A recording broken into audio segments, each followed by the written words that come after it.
Well, see, that's one of the drawbacks of monotheism. Look what you then have to do. You have to, in fact, create an entire mythology. People, by the way, were supernatural beings in order to rescue your deity from what you've done to them by giving them the impossible responsibility of being singular.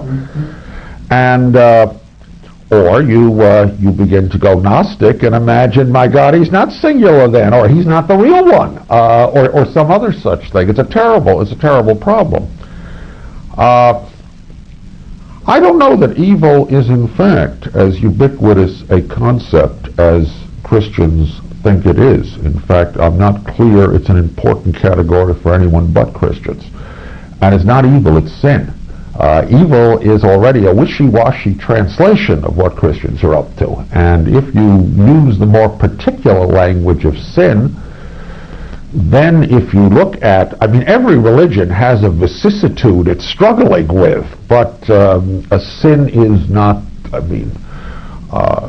Jewish material, it's purity and impurity. And impurity happens to be accidental. No one gets impure deliberately. So the biggest thing that they can worry about is something that doesn't have volition attached to it. Well, then you don't have to have a very big mythology about getting impure. When a Buddhist talks about suffering, it would be unfair to translate that into the language of evil and such sorts of things. So, one of the things we have to do is be careful about the fact that in the study of religion, we have exported a lot of terms as if they were somehow general terms. That's what I meant when I said earlier, religions are alike when they're translated into English.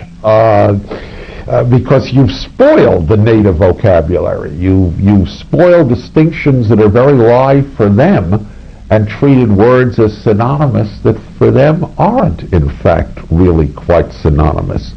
So every religion certainly has words for, I got myself in trouble.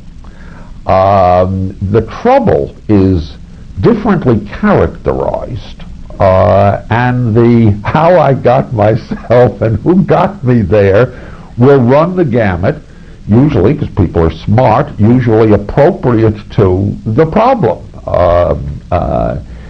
We also have to remember that most religions of the world don't know we have to be saved. Things are doing quite well, thank you. So that notion that somehow, when you talk about trouble, that's a real big deal. That's an illness from which religion may offer, in fact, the cure. Religion may, in fact, say to you, that's the way things are. Or it may say even something stronger, your job is to make sure things continue to be the way they are. Our religion is not a religion that says that the way things are were turned around at some point, and our job is to keep turning it around. Lots of religions maintain this world. They don't know, they don't say it's wonderful, but they don't know that there's anything so essentially wrong to it that it has to be altered in any way. And I would say on a census basis, that's the majority of the religions of humankind. So that again, you have to be careful of an exception that you now are generalizing into a rule just because it's that exception that has given us the language by which we quite naturally talk about other folks' religions. Someone comes up and says things didn't go well today, and we say, it must mean he was living in sin or something. And we've gone ahead and already given a huge translation, and all he might have meant was, the world is just not, it's not perfect. But it's not so imperfect, I'm going to sit around moan and groan about it all day. Most religions' rituals are designed to keep the world going exactly as it has gone.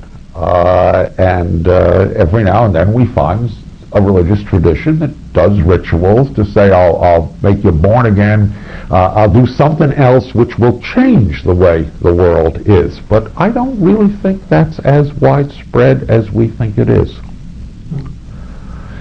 Therefore, it remains the question then, why did certain traditions get into that kind of language? And there I think you have to look at culture history, you have to look at what was going on at the time when somebody stood up and said, this is not the way it's supposed to be.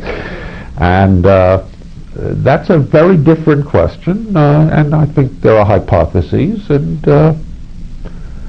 good folks can disagree on the sort of the historically causal element for why there is this apparent difference in the way you evaluate the world. And as you know, even within the tradition that likes to use that sort of language, talk to a Greek Orthodox in relationship to a Roman Catholic, and one's perception of evil is much lighter in the Orthodox tradition. And then talk to a radical Protestant over against a Catholic, and they don't think Catholicism has any sense of evil at all. So that even within the family that is comfortable with the term, depends who you're looking at as to the degree of seriousness with which that problem is taken.